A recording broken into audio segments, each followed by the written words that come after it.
that's an issue which belongs to the external affairs ministry. We have a very strong minister and a strong prime minister. This nation is also strong. We know how to sort out our issues with Bangladesh or any country. I think the best will be done.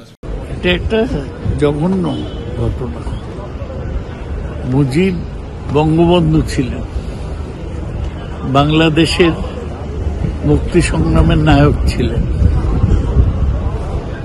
পাকিস্তানের জেলে কাটিয়েছিলেন। আজকে ইতিহাসকে নতুন করে তৈরি করার চেষ্টা করছে সাম্প্রদায়িক শক্তিগুলো। এর বিরুদ্ধে সবাইকে প্রতিবাদ করতে হবে। কার্যত বাংলাদেশ এখন পূর্ব পাকিস্তানে ফিরে গেছে। বাংলাদেশের তালিবানাইজেশন সম্পূর্ণ হয়েছে। নীরজ চৌধুরী যে কথাটা বহু বছর আগে বলেছিলেন, সে কথাটা বাঙালি বুঝতে পারেন।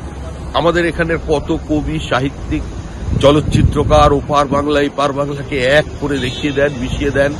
যিনি বিবিসির ভোটে, গণভোটে 1 নম্বর বাঙালি হয়েছিলেন মুজিবুর রহমান। রবীন্দ্রনাথও তার পরে ছিলেন জায়গায়, 17 নম্বর জায়গা পেয়েছিলেন স্বামী বিবেকানন্দ। আজকে সেই মুজিবুর রহমান এর বাড়ি পর্যন্ত ভেঙে দেওয়া হলো। এটা হওয়ারই ছিল, এটা কালের নিয়মেই হয়েছে। ভারতকে আমরা লিখিতভাবে, আপনারা জানেন, লিখিতভাবে অনুরোধ করেছি যে শেখ হাসিনাকে রেস্ট্রেন করার জন্য, যাতে করে তিনি এই ধরনের বক্তব্য বিবৃতি না দেন যেটা বাংলাদেশের বিপক্ষে যাচ্ছে।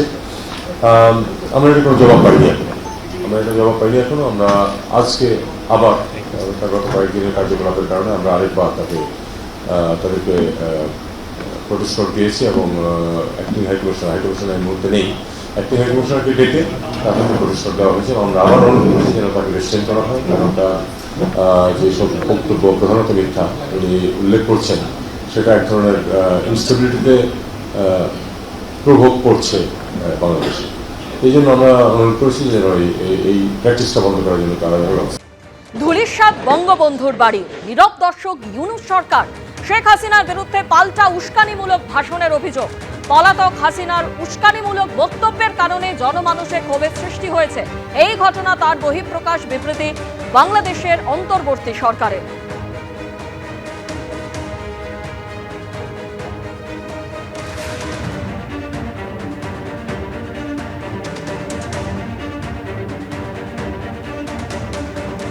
পরিস্থিতি এমন পর্যায়ে পৌঁছেছে যে আওয়ামী লীগ নেতাদের বেছে বেছে টার্গেট করা হচ্ছে, এবং শুধু তাই নয়, এবার আওয়ামী লীগের একটি কার্যালয়, সেই কার্যালয়কে টার্গেট করা হলো এবং পাবলিক টয়লেট ঘোষণা করা হলো সেই কার্যালয়কে। পরিত্যক্ত কার্যালয়ের দেওয়ালে লেখা হলো পাবলিক টয়লেট, ভেঙে ফেলা হলো শেখ মুজিবুর রহমানের মুরাল।